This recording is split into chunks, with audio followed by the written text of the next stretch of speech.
우리가 새롭게 세워야 할 것들이라는 제목으로 말씀을 나누도록 하겠습니다. 오늘은요, 우리 교회가 창립 46주년을 맞는 날이고, 그래서 창립 46주년을 기념하며 또 하나님께 감사하는 날입니다. 자, 그런데 창립이라는 말이 무슨 뜻입니까? 창립이라는 말은 새로 세웠다, 그 말이죠.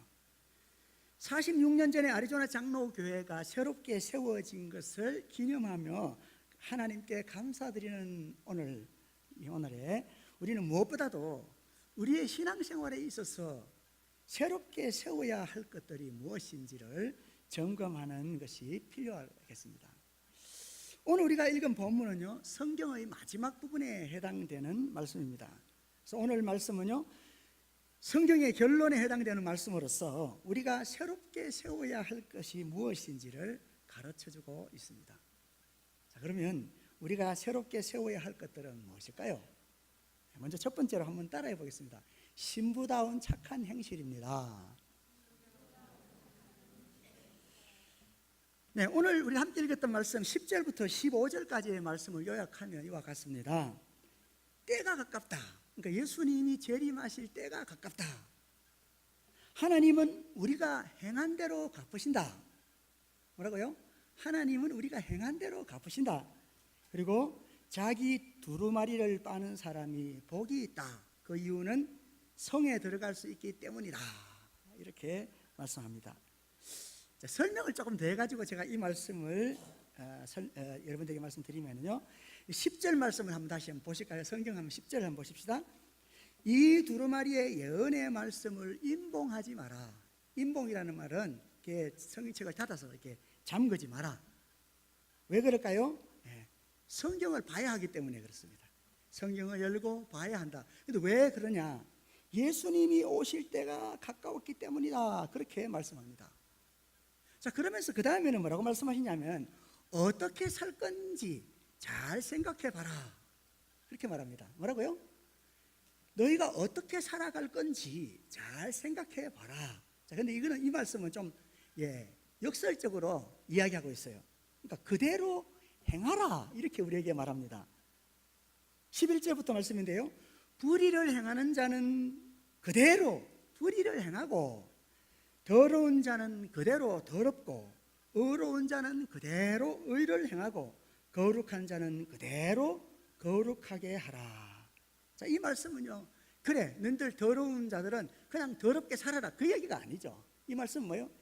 예수님이 오실 때가 가까웠는데 너희가 그냥 그렇게 그대로 살아갈 거냐 하고 반어법으로 묻는 겁니다. 그렇게 살아서는 안 되지 않겠냐. 그러니까 성경 덮지 말고 성경을 열어서 하나님의 말씀이 우리에게 뭐라고 말씀하시는지 들어라. 그 이야기를 우리에게 하고 있는 것이죠. 자, 그러면서 역사를 시작하신 분이 역사를 마칠 때가 됐다라는 말을 합니다. 이 말은 이제 조금 세 번에 걸쳐서 다른 표현을 하고 있는데요, 알파와 오메가 되시는 예수님을 이야기합니다. 나는 알파와 오메가요. 알파, 오메가라는 말은 헬라어의 첫 번째 알파벳과 마지막 알파벳이에요. 나는 알파와 오메가요, 처음과 마지막이요, 시작과 마침이라. 그러니까 세상을 만드신 하나님이 세상을 마치시는 분이시다 라고 말하면서 역사를 시작하신 하나님이 이제는 역사를 마치실 때가 되었다. 그러니 그렇게 말하고 있는 것입니다. 그래서 이제 이때에 자기 두루마기를 빠는 사람들은 복이 있다. 이렇게 말합니다. 영어로는 사실은 이게 분명하게 구분되는데요, 한국말은 조금 혼동이 있어요. 왜냐하면 두루마리라는 게 있고요, 오늘 두루마기라고 이렇게 말합니다. 이게 같은 건 줄로 착각하시는 분들이 있으시더라고요. 두루마기는 뭐예요? 옷입니다. 옷. 두루마리는 성경을 말씀하는 거고요. 그래서 오늘 뭘 빨아라는 거예요? 두루마기를 빨아라. 옷을 빨아라. 자기의 그 겉옷, 예복을 클린 빠는 사람들, 청결하게 하는 사람은 복이 있다. 이렇게 우리에게 말하고 있는 것입니다. 자, 그렇다면은 두루마기를 빠는 것은 무엇을 의미하는 걸까요? 자, 성경은요, 항상 여러분이 보실 때에 문맥을 따라서 봐야 합니다. 그래서 앞에 이야기를 봤더니 계속해서 무엇과 연관되어 있습니까? 보니까 하나님은 우리가 행한 대로 갚으신다라는 말씀이 있고요. 그 다음에 너희가 어떻게 행할 건지, 어떻게 살 것인지 잘 생각해 봐라, 그렇게 말했다고 그랬지 않습니까? 그래서 두루마기를 빨아라 하는 말은 우리의 행동을 새롭게 할 필요가 있다라는 것을 말씀하고 있는 겁니다. 자, 근데 이 말씀을 좀 더 분명하게 여러분이 알기 위해서는 요한계시록 19장 7절부터 8절까지 말씀을 보시면 확실하게 알 수가 있습니다. 제가 소개합니다. 우리가 즐거워하고 크게 기뻐하며 그에게 영광을 돌리세.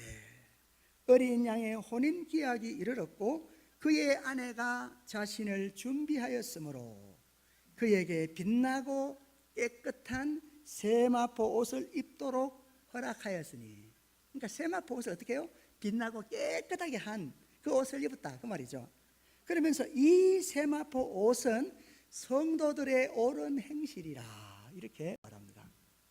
그러니까 두루마기를 빨아라 라는 말은 하나님은 행한 대로 갚으신다, 너희가 어떻게 행할지를 잘 생각해 봐라, 그렇게 말하면서 너희가 이제는 그리스도를 신랑으로 맞을 신부인데 그 신부의 옷을 깨끗이 잘 빠는 사람들은 복이 있다, 이렇게 우리에게 말씀하고 있는 것입니다. 여러분, 신부는요 흰 드레스를 입습니다. 근데 흰 드레스, 요즘은 뭐 드레스도 이렇게 미니로 이렇게 미니 스커트처럼 입는 분도 계셔요. 근데 일반적으로 뭡니까? 드레스를 입으면 하얀 드레스를 계단 밑에까지 쫙 내려오도록 쫙 늘어뜨려서 입습니다. 그렇죠?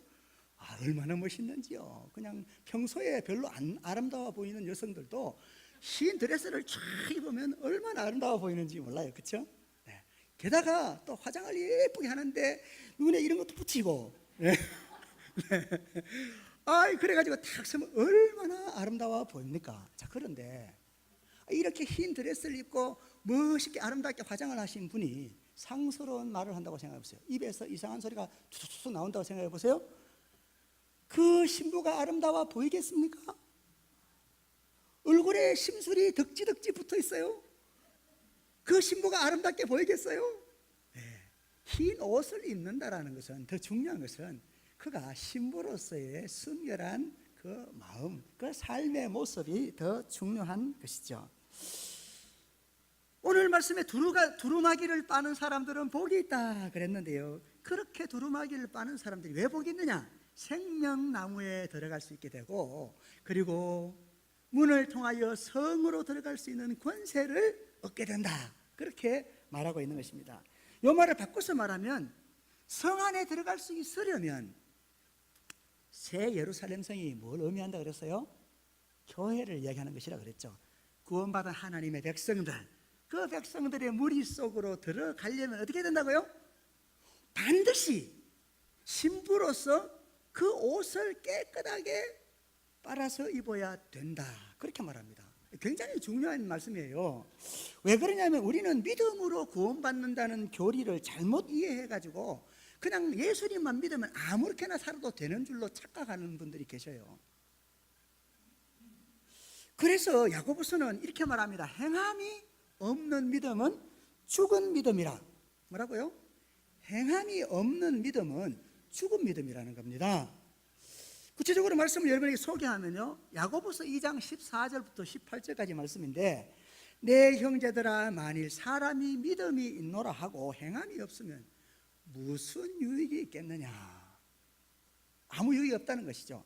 그 믿음이 능히 자기를 구원하겠느냐? 그러니까 믿는다 그러는데 그 믿음이 행함이 따르지 않는 믿음이라면 그 믿음이 과연 그 자신을 구원하겠느냐? 이렇게 되묻는 것이죠. 그러면서 뭐라고 말하냐면 이와 같이 행함이 없는 믿음은 그 자체가 죽은 것이다. 어떤 사람은 말하기를 너는 믿음이 있고 나는 행함이 있으니 행함이 없는 너의 믿음을 내게 보이라. 나는 나의 행함으로 내 믿음을 너에게 보이겠다. 이렇게 야고보서는 증거하고 있는 것입니다. 자, 그러면 우리가 새롭게 세워야 할 신부다운 착한 행실이 과연 그럼 무엇일까요? 어떻게 살아가는 것이 착한 행실일까요? 자, 그것을 오늘 15절에서 우리에게 말씀하고 있는데, 이 15절의 말씀은 성 밖에 있는 사람들의 행위를 열거하고 있어요. 그러니까 성 안에 들어가지 못하고 성 밖에 있는 사람들의 행위를 열거하고 있습니다. 개들과 점술가들과 음행하는 자들과 살인자들과 우상숭배자들과 거짓말을 좋아하며 지어내는 자들은, 이렇게 표현하고 있습니다. 그러니까 살인하지 마라, 우상숭배자, 다른 신을 내게 있게 하지 말고 그것들에게 절하지 말라, 거짓말을 좋아하는 자 거짓 증거하지 말아라, 이렇게 말하잖아요. 음행하는 자 간음하지 말지니라. 다시 말하면 십계명의 가르침을 떠난 행위들을 하는 사람들을 말하고 있는 것입니다. 하나님께서요, 율법은 우리들의 행복을 위해서 주신 것입니다. 그걸 우리를 얽어매어서 또 자유를 잃어버리게 하려고 한 것이 아니고, 어떻게 살아가는 것이 과연 진정한 행복의 길인가를 보여주시는 것이 하나님의 말씀이라 말이죠. 아니 목사님, 성경에 보니까 뭐 하라 하지 말라는 말이 그렇게 많은데 어떻게 그걸 다 우리가 행해요? 이렇게 복잡해요, 이렇게 말씀하시는 분이 혹시 계실지 모르겠어요. 자, 그래서 복잡하지 않다라는 것을 제가 여러분들에게 말씀드리겠습니다. 예수님께서 그렇게 많은 율법들을 확 축약을 해서 두 가지로 요약해서 말씀해 주셨어요. 그게 바로 뭐죠? 하나님을 사랑하되 뭐요? 네 목숨을 다하여 뜻을 다하여 마음을 다하여 너의 하나님을 사랑하고, 그 다음에 어떻게 하라 그랬어요? 내 이웃을 내 몸과 같이 사랑하라. 그러니까 하나님 사랑, 이웃 사랑, 이렇게 그렇게 많은 율법들을 다 축약해서 말할 수 있다, 그 말입니다. 그런데 제가 말씀드렸죠. 하나님을 사랑하라, 이웃을 사랑하라, 이 두 계명도 또 하나로 딱 뭉칠 수 있다 그랬죠. 그러면 두 개를 하나로 뭉치면 어떻게 될까요? 하나님을 사랑하라 이렇게 될까요? 아니라 그랬죠. 서로 사랑하라, 다시 말하면 이웃을 사랑하라로 바뀝니다. 하나님을 사랑해야 될 것 같은데 왜 이웃을 사랑하라고 하시지? 성경에 우리 주님께서 이렇게 말씀하셨죠. 내가 너희에게 새 계명을 주노니 서로 사랑하라. 내가 너희를 사랑한 것처럼 서로 사랑하라. 그러니까 우리가 하나님을 사랑하는 것, 하나님이 우리를 사랑하는 것은 우리가 이웃을 사랑하는 그 힘이 된다, 그 말입니다.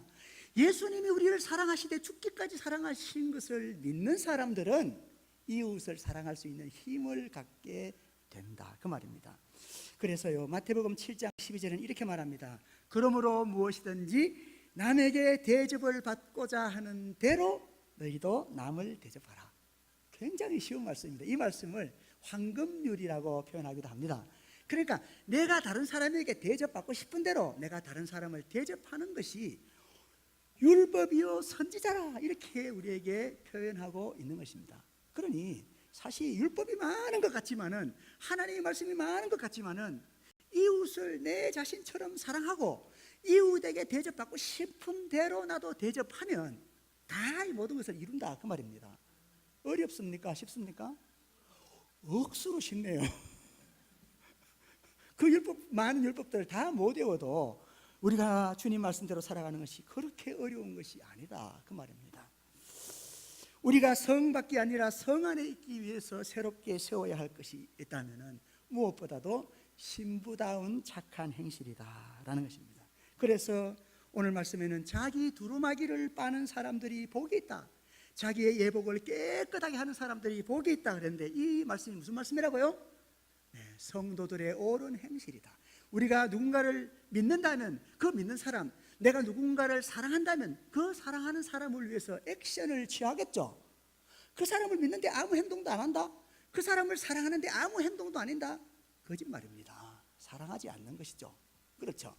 그래서 우리는 무엇보다도 우리가 이 창립 46주년을 맞이하면서 생각해야 될 것, 우리는 그리스도의 신부로서 신부다운 착한 행실을 새롭게 해야겠다라는 것입니다. 두 번째는 생명수가 넘치는 예배입니다.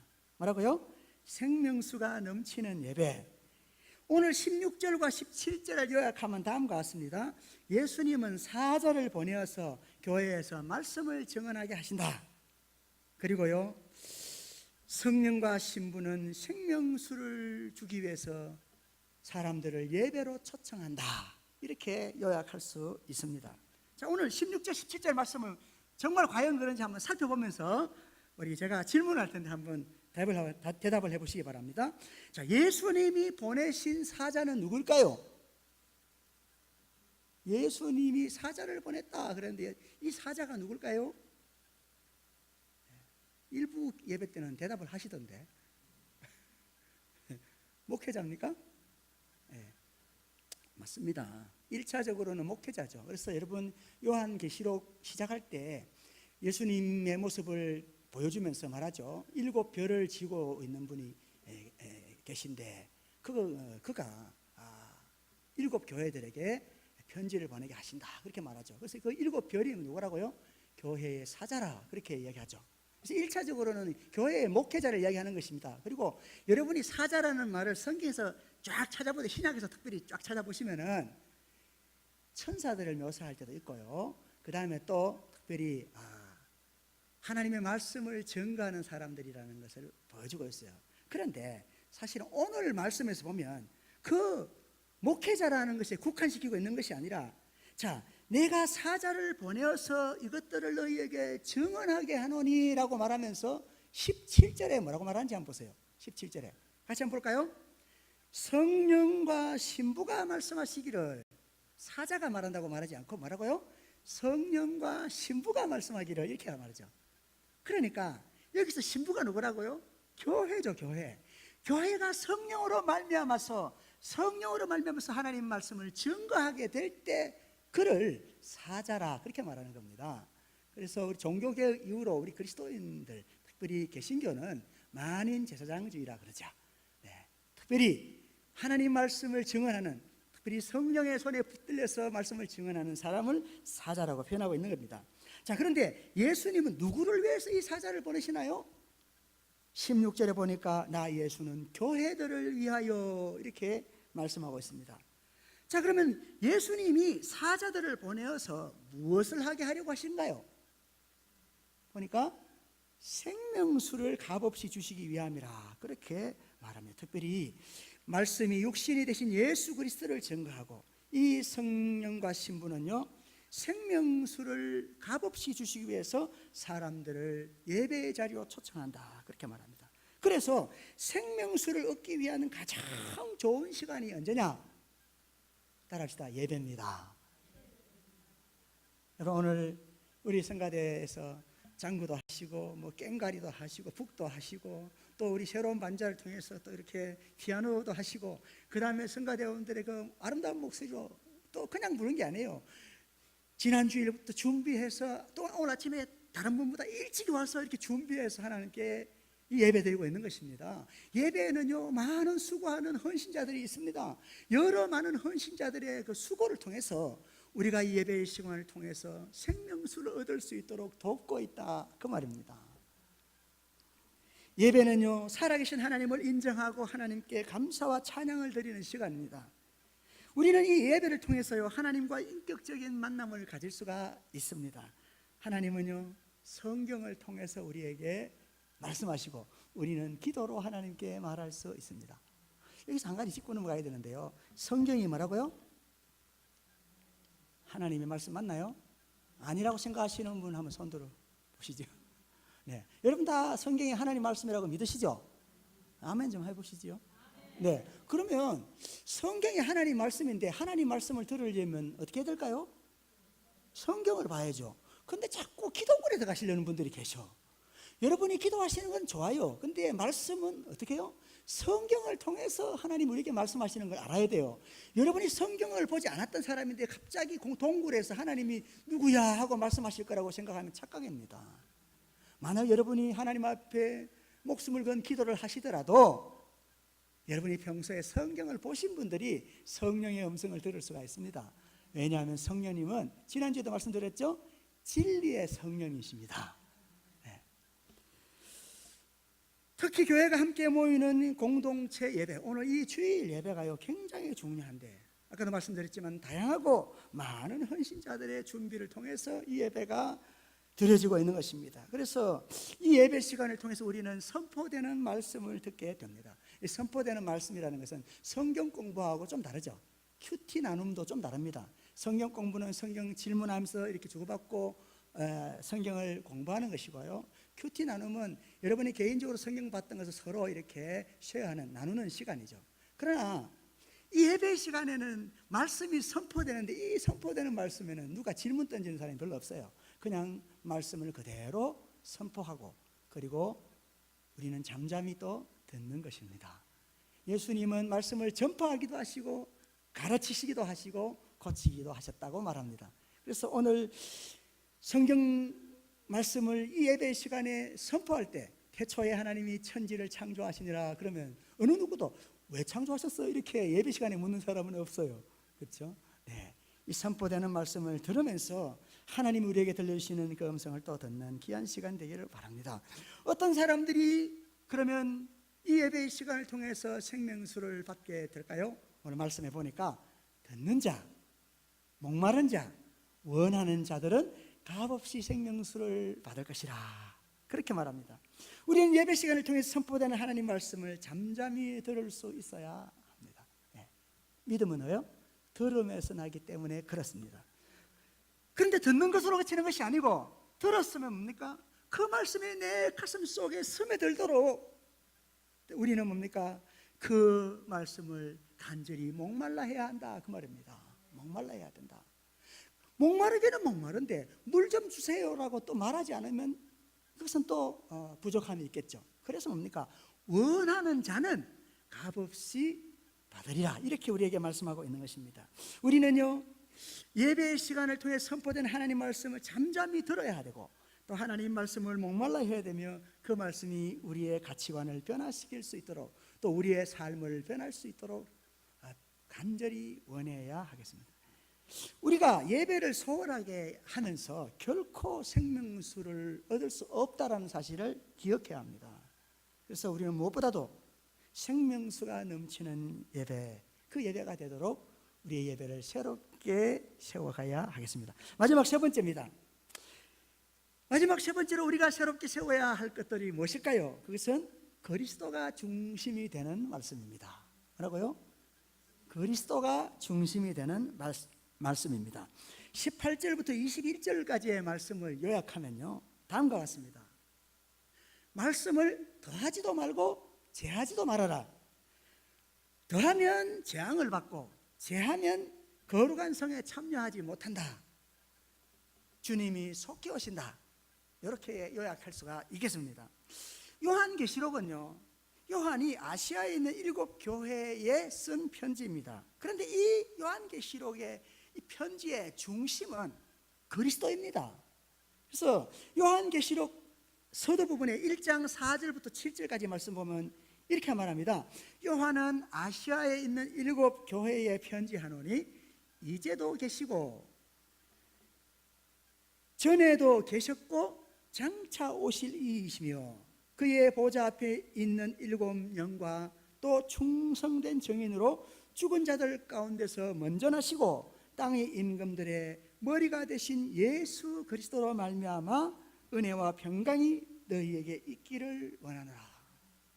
7절에는요, 볼지어다 그가 구름을 타고 오시리라. 각 사람의 눈이 그를 보겠고 그를 찌른 자들도 볼 것이요 땅에 있는 모든 족속이 그로 말미암아 슬퍼하리니 그러하리라. 아멘. 요한계시록은요, 서두부터 끝까지 예수 그리스도가 오신다 하면서 그리스도를 증거하고 있는 것입니다. 여러분, 요한계시록뿐만 아니라요, 성경 전체가 예수 그리스도를 증거하고 있는 것입니다. 그래서 요한복음 5장 39절에 예수님께서 직접 이렇게 말씀하셨어요. 너희가 성경에서 영생을 얻는 줄을 생각하고 성경을 연구하거니와, 뭐 한다고요? 성경을 연구하거니와 이 성경이 뭐가요? 이 성경이 곧 내게 대하여 증언하는 것이라. 누구에게 대하여 증언한다고요? 예수님을 증언하는 것이라는 거예요. 그런데 성경을 보시면서 예수 그리스도를 발견하지 못하면 그건 다 엉터리라는 거예요. 근데 어떤 예수님인지가 중요한데요, 사도행전 말씀에 저와 여러분이 너무너무나 잘 알고 중요하게 여기는 말씀이 있습니다. 그게 뭐냐면 사도행전을 기록한 누가는요, 하나님이 우리를 구원하시기 위해 주신 유일한 이름이 예수 그리스도다 이렇게 말씀합니다. 자, 그 말씀을 제가 다시 읽어드릴게요.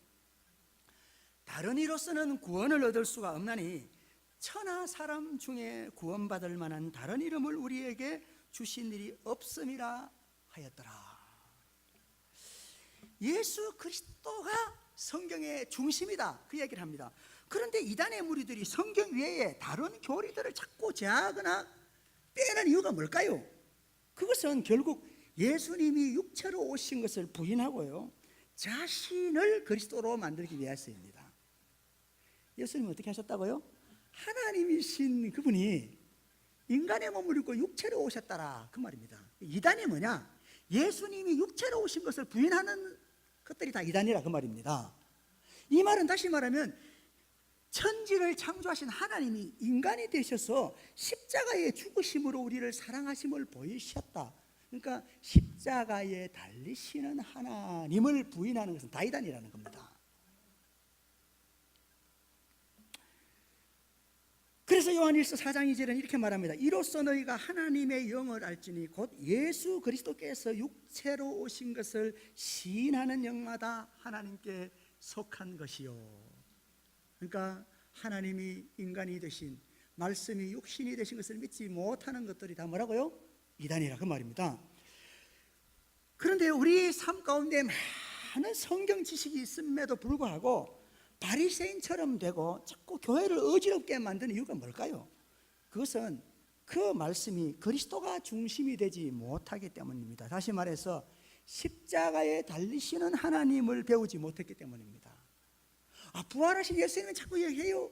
예수님 믿고 뭐 잘 되었고 훌륭하게 되었다, 능력이 나타났다 이런 이야기는 해요. 그러나 성경의 중심은 뭐라고요? 십자가에 달리신 하나님을 증거하는 것이다 그 말입니다. 천지 만물을 창조하신 하나님이신데 그 하나님이 우리를 위해서 십자가에 죽으셨고, 우리는 그 주님을 믿고 우리 십자가를 지고 주님의 뒤를 따라가게 하신 것이 바로 이 복음의 핵심이라 그 말입니다. 오늘 말씀의 마지막 결론으로 예수님이 속히 오실 것이라고 말씀합니다. 그럴 때 교회는 아멘 주 예수여 오시옵소서 이렇게 고백하고 있습니다. 오늘 창립 46주년을 맞이하여서 우리가 새롭게 세워야 할 것들이 무엇일까요? 첫 번째는 신부다운 착한 행실이라 그랬습니다. 그래서 자기 두루마기를 빠는 사람들이 복이 있다 그렇게 말했습니다. 우리가 믿는다면서 믿음에 뒤따르는 행실이 없다면 그것은 문제가 있다 그 말이죠. 그 다음에 두 번째는 뭡니까? 우리 예배가 생명수가 넘치는 예배여야 한다라는 것이죠. 만약 우리가 예배를 소홀히 하면서 생명수를 얻고자 한다면 이건 모순이다 그 말입니다. 마지막 세 번째로 그리스도가 중심이 되는 말씀이라. 성경 지식이 많은 게 중요한 것이 아니라 그 말이죠. 성경 지식을 그렇게 많이 가지고 있는 바리새인들은 교만하게 남을 비난하고 정죄하는 일을 앞장섰다 그 말이죠. 그래서 십자가에 달리신 하나님을 배우지 못한다면 교만과 이기심에 빠져서 바리새인처럼 되고 교회를 어지럽게 만드는 사람이 된다라는 것입니다. 오늘 주님이 우리에게 주시는 이 말씀대로 우리의 믿음을, 우리의 삶을 새롭게 할 수 있는 저와 여러분 되기를 바랍니다.